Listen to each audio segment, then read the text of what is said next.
Hello learners. हम अपनी NCERT series को कंटिन्यू करते हैं।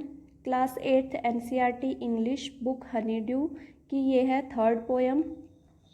Poem name is the last bargain. Bargain क्या होता है? Bargain is an agreement in which both parties promises to keep to do something for each other. मतलब इसमें दो पार्टीज होती हैं, वो एक दूसरे के लिए प्रोमिस करती हैं कुछ करने के लिए, मतलब एक दूसरे के लिए कुछ करेंगी, इस बात पे एग्री होते हैं या प्रोमिस करते हैं। सो वो होता है बार्गेन।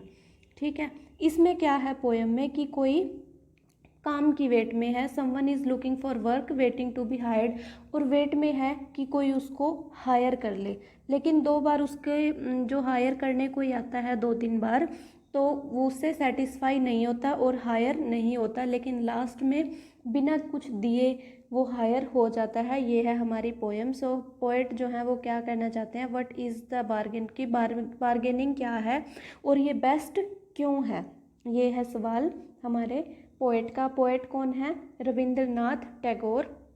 रविंद्रनाथ टैगोर, इसको कैसे याद करेंगे? बार्गेनिंग यानी कि रविंद्रनाथ टैगोर, ये बार्गेनिंग से आ जाएगा। रविंद्रनाथ टैगोर सेम सेम सा है साउंड कर रहा, तो इसको हम ऐसे ध्यान रख लेंगे। सो स्टार्ट करते हैं हमारी poem. Come and hire me, come and hire. तो इसमें पोएट हैं वो क्या बोलते हैं, come and hire me I cried while in the morning. अब देखो इसमें ये ध्यान रखना है, पहले है मॉर्निंग का टाइम। ठीक है, जो पोएट हैं वो कहते हैं आओ मुझे हायर करो और मैं रोने लगता हूँ, मतलब एक तरीके से चाहता हूँ कि कोई मुझे हायर कर ले। I was walking on the stone paved road, मैं पत्थरों से बने हुए रास्ते पे चल रहा हूँ। Sword in hand and king came in his chariot, अपने मतलब घोड़े की सवारी पे जो आते हैं किंग, उसके उनके हैंड में क्या है? तलवार। वो आते हैं और कहते हैं ही हेल्ड माई हैंड, और मेरा हाथ पकड़ते हैं और बोलते हैं I will hire you with my power. वो किंग क्या बोलते हैं कि मैं तुम्हें हायर कर लूँगा bye my power, but his power counted for not, लेकिन मेरे लिए उनकी जो पावर है वो कुछ भी मायने नहीं रखती। And he went away in his chariot, और फिर से अपनी बगिया जो सवारी थी उसमें वो वापस चले जाते हैं बाय डिससेटिस्फैक्शन, की वो हायर नहीं कर पाए। सो मॉर्निंग में आते हैं किंग और हायर किससे करना चाहते हैं? By power. ये चीज़ ध्यान रखना। नेक्स्ट है in the heat of mid day, अब है यानी कि नून का टाइम। नून में कौन आता है? The houses stood with shut doors, जो घर हैं उनके सबके दरवाजे बंद हैं। आई वेंडर्ड अलोन द क्रूक लेन, मतलब टेढ़ी मेढ़ी सी, क्रूक्ड होता है टेढ़ी मेढ़ी सी लाइन्स में मैं घूम रहा हूँ अकेला। An old man came out, एक बूढ़ा सा आदमी आता है, उसके हाथ में क्या है? And with his bag of gold, सोने से भरा हुआ एक बैग है उसके हाथ में। ही पोंडर्ड एंड सेड, वो अपने पोंडर्ड यानी कि विचार करना, वो सोचता है और कहता है I will hire you with my money, मैं तुम्हें हायर कर लूँगा विद माई मनी, मेरे पैसे से मैं तुम्हें हायर कर लूँगा। He waited his coin one by one, मतलब वो एक तरीके से तोलता है अपने, वेटेड यानी कि एक एक करके अपने कॉइन्स से उसका मतलब तोलता है कि ये मान ही जाएगा। बट आई टर्नड अवे, लेकिन मैं उससे मुंह मोड़ लेता हूँ और वो चला जाता है निराश होके एंड में। ठीक है, नून में कौन आया हमारे पास? ओल्ड मैन, जिसके पास था पैसा या गोल्ड, और वो भी एंड में निराश होके चला जाता है। नेक्स्ट है हमारे पास इट वॉज इवनिंग, अब हो गई है शाम। The garden has was all flower, मतलब गार्डन की जो पट्टी है, हैज यानी कि पट्टी समझ लो, तो वहाँ पे फूल खिले हुए हैं। और कौन आती है? द फेयर मेड, मेड यानी कि कोई लड़की आती है। Came out and said I will hire you with my smile, तो वो क्या बोलती है? मैं तुम्हें अपनी स्माइल से हायर कर लूँगी। स्माइल से यानी कि ब्यूटी से हायर कर लूँगी। हर स्माइल पेल्ड, तो उसकी स्माइल जो है फीकी पड़ जाती है। एंड मेल्टेड, और पिघल जाती है। Into tears, and she went back alone in the dark, और वो फिर अंधेरे में वापस चली जाती है कि वो भी डिसअपॉइंट हो जाती है कि उससे भी हायर मैं नहीं हुआ। द सन ग्लिसन, ग्लिसन मतलब कि जैसे ग्लिटर से आया है ये वर्ड। ठीक है, ग्लिटर से यानी कि शाइन, चमक रहा था। ऑन द सैंड, सैंड के ऊपर जो सन की रेज हैं वो चमक रही थी। And the sea waves broke waywards, और जो बार बार हैं वो टकरा रही थी, क्या, सी वेव्स जो थी टकरा रही थी। A child sat playing with shell, एक बच्चा था वहाँ पे बैठा था और शेल्स यानी कि जो समुद्र में से कई बार शेल्स निकलती हैं, एक तरीके शंख टाइप की कोई चीज़ है, ठीक है, तो वो निकलती हैं और उनसे खेल रहा था। ही रेज्ड हिज हेड, वो अपना सिर उठाता है, एंड सीम टू नो मी, और मुझे जानने के लिए ऐसे देखता है, मतलब एंड सेड, और बोलता है, I hire you with nothing, मैं तुम्हें हायर कर लूँगा, मतलब बिना किसी चीज़ के, मतलब कोड़ियों के भाव में तुम्हें हायर कर लूँगा, बिना कुछ दिए तुम्हें हायर कर लूँगा।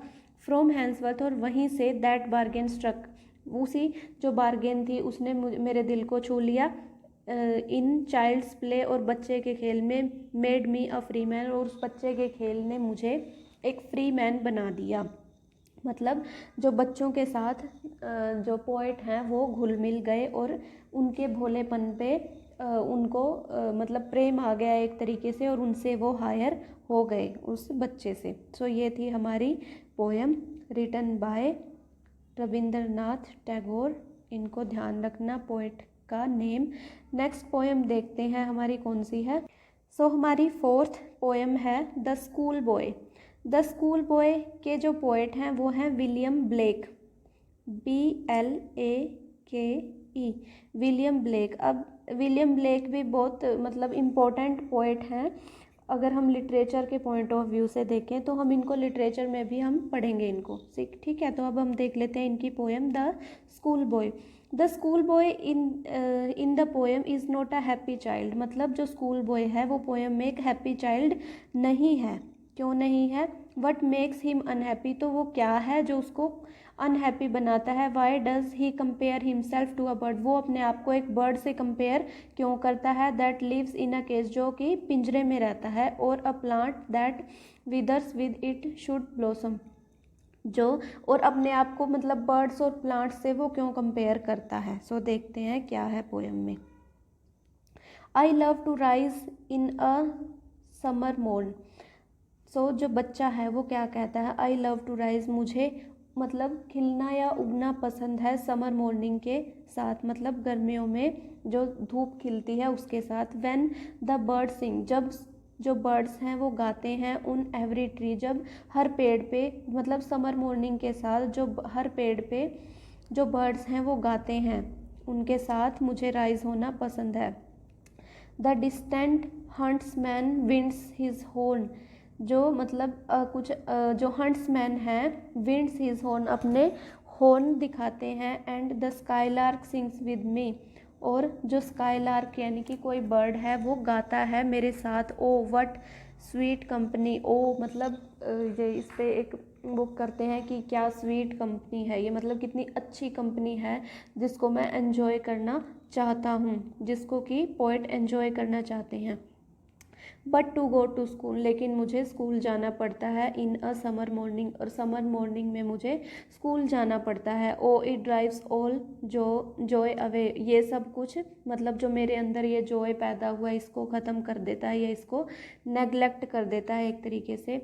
Under a cruel eye outworn, एक मतलब क्रूल सी आई मुझे शो होती है, आई मतलब क्रूल्टी सी हो जाती है मेरे साथ। The little ones spend the day in sighing and dismay, मतलब कि जो छोटे बच्चे को मुझे निराशा होती है कि मुझे अपना दिन कैसे स्पेंड करना पड़ता है आहें भर के, और मतलब सोरो में एक तरीके से मुझे दुख होता है कि मैं बर्ड नहीं हूँ कि गा सकूँ स्काईलार्क के साथ, और मुझे उसकी बजाय मुझे क्या करना पड़ता है, स्कूल जाना पड़ता है और वहाँ पे अपना डे स्पेंड करना पड़ता है, जो कि मुझे बिल्कुल पसंद नहीं है। और मैं वहाँ पे आहें भरता हूँ या मतलब दुखी हो जाता हूँ, ये कहना चाह रहे हैं। नेक्स्ट देखते हैं पोएम में क्या है। सो अब पोएट क्या कहते हैं, देखो। Then at times I drooping sit, मतलब उस टाइम पे जब मैं मतलब क्लासरूम में होता हूँ उस टाइम का वो बता रहे हैं कि बैठा रहता हूँ ड्रूपिंग सीट, मतलब अपना सिर झुका के झुके हुए से पोस्चर में मैं बैठा रहता हूँ। And spend many and anxious hour, और बहुत से ऐसे एंक्शियस यानी कि चिंतित से घंटे मैं स्पेंड करता हूँ कहाँ पे, स्कूल का वो बता रहे हैं कि मेरे को बिल्कुल भी जाना पसंद नहीं है, इस तरीके से कहना चाह रहे हैं।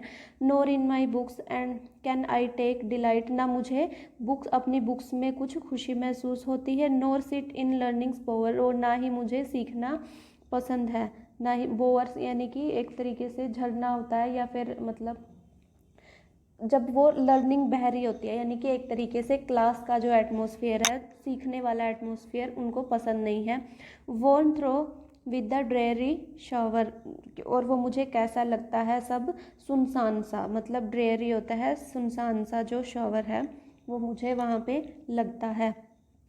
तो अब वो कंपेयर करते हैं अपने आप को एक बर्ड से, जैसे पीछे किया कि अब ये है, पहले था वो फ्री बर्ड से कंपेयर किया था कि एक फ्री बर्ड कैसे गाता है सुबह समर मॉर्निंग में, इस तरीके से। अब वो कंपेयर करेंगे कि एक जो बर्ड है जो केज में बंद है, यानी कि पिंजरे में बंद है, उससे कंपेयर करते हैं। How can the bird that is born of joy, कैसे एक जो पक्षी है जो जॉय के लिए पैदा हुआ है, यानी कि एन्जॉय करने के लिए पैदा हुआ है, सिट इन अ केज, की वो कैसे एक पिंजरे में बैठ सकता है, एंड सिंग गा सकता है। हाउ कैन अ चाइल्ड, कैसे एक बच्चा, व्हेन फियर्स एनोय, जब उसको मतलब डर जो है अलग दूर हो जाए, but drop his tender wing, और उसके जो है उसके विंग्स हैं जो उसको मतलब झुका दिया जाए या तोड़ दिया जाए एक तरीके से, and forget his youthful spring, और उसको कहा जाए कि तुम अपना जो यूथफुल स्प्रिंग है, या फिर जो मतलब जो तुम्हें पसंद है एक तरीके से, और उसको कि तुम भूल जाओ, मतलब कैसे ये पॉसिबल है सब कुछ जो मेरे साथ हो रहा है। सो उस जो पोएट हैं उनको स्कूल जाना बिल्कुल भी पसंद नहीं है, और वो अपने आप को कंपेयर करते हैं बर्ड से, कि कैसे एक जो बर्ड है वो पिंजरे में बैठ के गा सकता है, खुश रह सकता है, जो कि बर्ड है फ्लाई करने के लिए बना है। इसी तरीके से मैं हूँ, खेलने कूदने के लिए बना हूँ, और मुझे क्या करवाया जा रहा है, मुझसे स्कूल भेजा जा रहा है और पढ़ाया जा रहा है।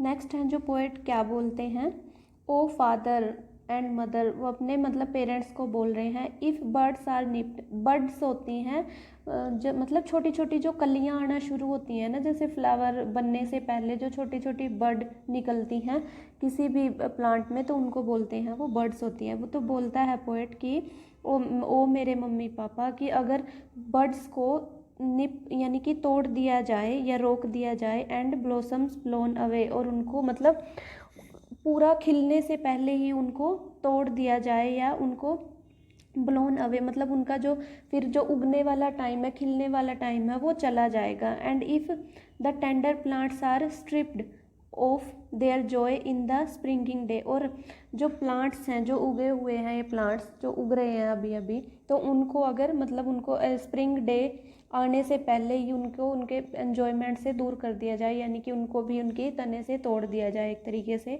बाय सोरो एंड केयर्स डिसमे, तो वो उदास हो जाएंगे, और उनके जो मतलब कितने निराश हो जाएंगे वो। इसी तरीके से मैं हूँ।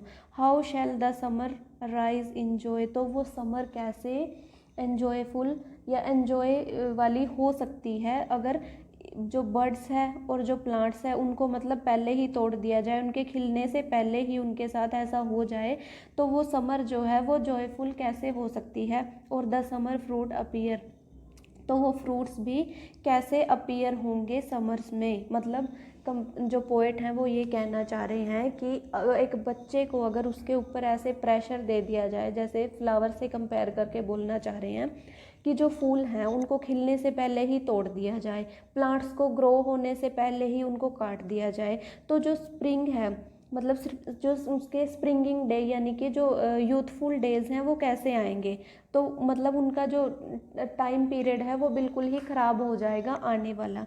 उसी तरीके से भी एक बच्चा है जो मतलब वो कह रहे हैं कि फ्रूट्स कैसे आएंगे, तो इसी तरीके से मैं हूँ मतलब बच्चा हूँ, अगर मेरे ऊपर पढ़ाई का प्रेशर या जो चीज़ मुझे पसंद नहीं है वो करने के लिए कहा जाएगा, तो मेरा भी जो समर यानी कि जो मेरा यूथफुल टाइम है या मेरा जो फ्यूचर है वो भी अच्छा नहीं होगा या फ्रूटफुल नहीं होगा।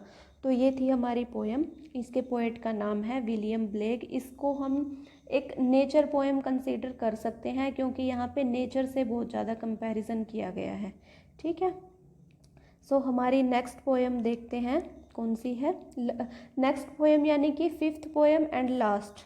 ओके, सो स्टार्ट करते हैं हमारी last poem name is on the grasshopper and cricket. Grass hopper and cricket तो हमने पहले भी पढ़ा, दोनों ही इंसेक्ट हैं, उनकी ये स्टोरी है। ये है nature poem written by John Keats. John Keats आपको पता होगा, sensual poet and nature poet, ठीक है।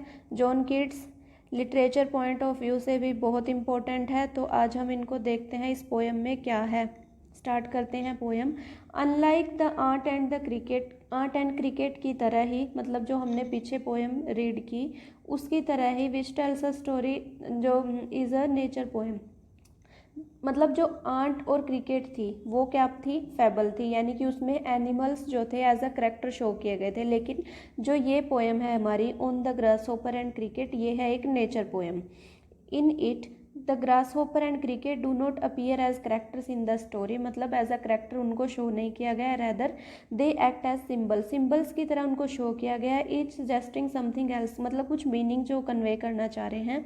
Read the poem and notice how the poetry of earth keeps on through summer and winter in a never ending song, मतलब जो poetry है वो कैसे, पोएट्री ऑफ अर्थ कैसे कन्वे करती है अपना मीनिंग समर्स एंड विंटर्स में, जो कभी एंड नहीं होता, यानी कि जो पोएट्री है उसकी ब्यूटी कभी ख़त्म नहीं होती, ये कहना चाह रहे हैं जो पोएट हैं। सो स्टार्ट करते हैं हमारी poem. The poetry of earth is never died. So जो पोएट्री ऑफ अर्थ यानी कि जो नेचर की पोएम है या नेचर की जो सिंगिंग है वो कभी भी ख़त्म नहीं होती या वो कभी भी मरती नहीं है। When all birds are faint with the hot sun, जब सभी बर्ड्स यानी कि बेहोश हो जाएंगे, फेंट यानी कि बेहोश हो जाएंगे तपती गर्मी से, सूरज की बहुत ज़्यादा गर्मी होगी उससे बेहोश हो जाएंगे। And hide in cooling trees, और जब ठंड होगी तो ठंडे मतलब ट्रीज में छुप जाएंगे।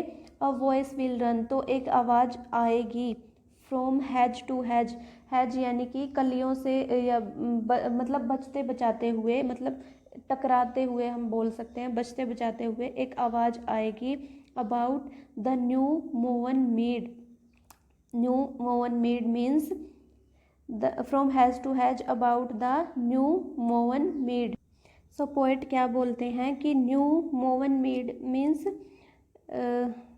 जो जैसे ताज़ा ताज़ा जब फ्रेश जो घास उगती है उसको बोलते हैं ये न्यू मोवन मीड, यानी कि फ्रेश जो घास उगती है उसकी तरह आएगी क्या आवाज़, कहाँ से, from hedge to hedge about the new mown, एक फ्रेश जो उगी हुई घास है मतलब फ्रेश आवाज़ आएगी कहीं से।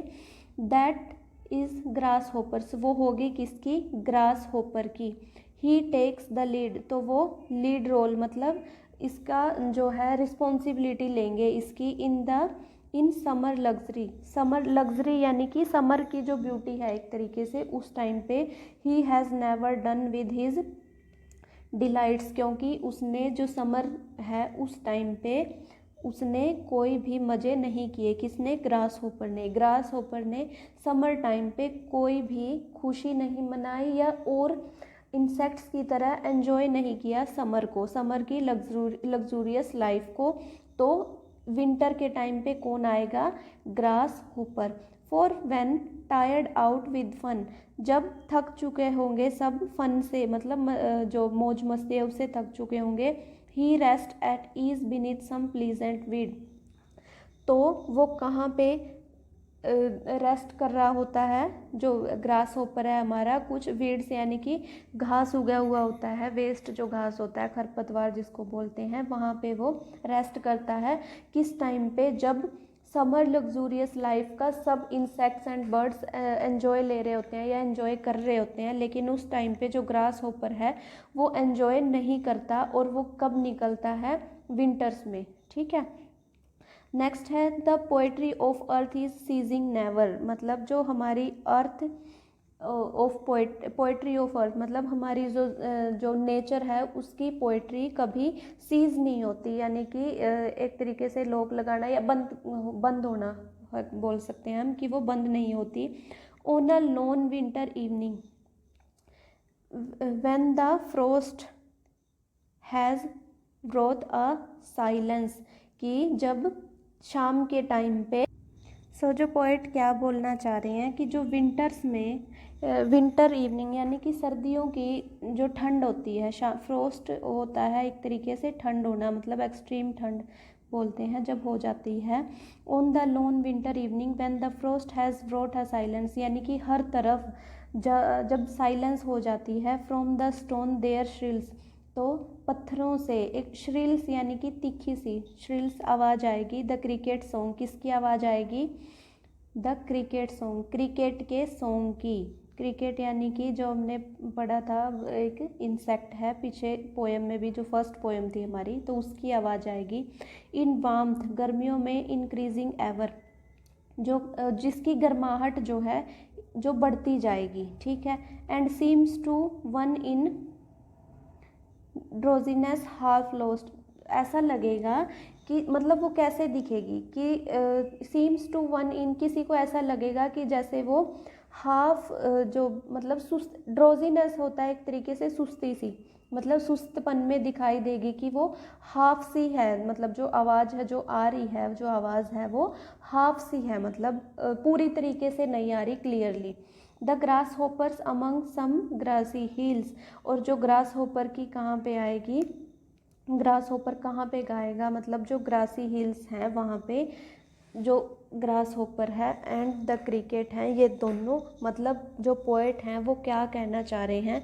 नेचर की ब्यूटी यहाँ से दिखाना चाह रहे हैं कि जो जब सब कुछ एक तरीके से जो विंटर्स है पोइट्री की लैंग्वेज में या लिटरेचर में उसको कैसे कंसीडर किया जाता है कि विंटर एक तरीके से सब चीज़ों को मतलब डेड कर देती है, साइलेंट कर देती है। लेकिन जो पोइट क्या कहना चाह रहे हैं जॉन कीट्स, कि जो विंटर्स हैं वो भी अफेक्ट नहीं कर सकती हमारी नेचर को। नेचर यानी कि पोइट्री को नेचर से कंपेयर किया गया है, ठीक है, कि पोइट्री को कोई भी ख़त्म नहीं कर सकता, उसी तरीके से जो नेचर है उसको भी कोई ख़त्म नहीं कर सकता, इवन नॉट विंटर्स, ठीक है, विंटर्स भी ख़त्म नहीं कर सकती। इसी तरीके से जैसे कि जो सॉन्ग है जो किसका? ग्रास होपर का एंड द क्रिकेट का सॉन्ग, ठीक है, इनकी आवाज़, क्योंकि ये पूरी गर्मी रेस्ट कर रहे होते हैं अपनी जगह पे, मतलब और जो बर्ड्स या इंसेक्ट्स होते हैं वो समर में पूरा एंजॉय करते हैं, लेकिन ये दोनों नहीं करते, तो ये विंटर्स के टाइम पे अलाइव रखते हैं और मतलब पूरी जो नेचर को, ये जो पोएट है ये कहना चाह रहे हैं कि ये एक तरीके से एक मैसेज कन्वे करते हैं कि जो पोएट्री ऑफ अर्थ है, पोएट्री ऑफ नेचर है, वो कभी ख़त्म नहीं होती, उसका दी एंड नहीं होता। सो ये थी हमारी पोएम क्या नाम था इसका? The cricket, the grasshopper and the cricket, ठीक है। सो ये हो गई है on the grasshopper and cricket, written by John Keats. आज हमारी सारी पोएम ख़त्म हो गई हैं, ये थी हमारी लास्ट पोएम। नेक्स्ट जो हमारी बुक है, I think it so happen, ऐसा ही कुछ नेम है, उसको हम कल कंप्लीट कर लेंगे। उसमें आई थिंक 4 to 5 लेसन्स हैं, तो वो भी हम कल कंप्लीट कर लेंगे। इस वीक में हमारी 8th क्लास NCERT फिनिश हो जाएगी, उसके बाद हम उसके PYQs करेंगे और मंडे से हम कंटिन्यू लिटरेचर स्टार्ट करेंगे। प्लीज़ आप अच्छे से उन सब वीडियोस को देखना। आई होप और आई ऑल्सो प्रे कि आपका एग्ज़ाम क्वालिफाई हो जाए।